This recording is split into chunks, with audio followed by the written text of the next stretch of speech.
Marami ang nadismaya sa kanyang naging performance sa preliminary. Ang pangit naman ng performance ni Chelsea Manalo parang nasa simpleng pageant lang. Walang X-factor ang kanyang performances, masyadong mahina kumpara sa iba pa niyang mga kalaban. Ang sisimple ng kanyang mga napiling national costumes at ending gown hindi nga nakakamangha.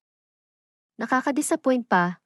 Yan nga ang mga naging komento ng mga netizens ngayon kay Chelsea Manalo na talagang inuulan na naman ng mga pambabatikos lalong-lalo pa at hindi nga daw niya binigay ng todo ang kanyang performance. Marami nga ang nadismaya at nalungkot even sa kanyang paglabas sa kanyang national costume ay talagang umalma ang lahat dahil nga sa talagang hindi nga ito kagandahan at hindi man lamang pinag-isipan ang design na talagang nakakuha ng pambabatikos ngayon. Sobrang disappointed nga daw ang iba. Sa ngayon, ay marami nga ang mga nagsasabing wag nang mag-expect na makakapasok pa sa top 12 dahil nga sa hindi nga niya dinalingan ang kanyang performance at halatang kabado pa talaga siya even sa backstage nga ay makikita ang kanyang kaba at halatang balisa din.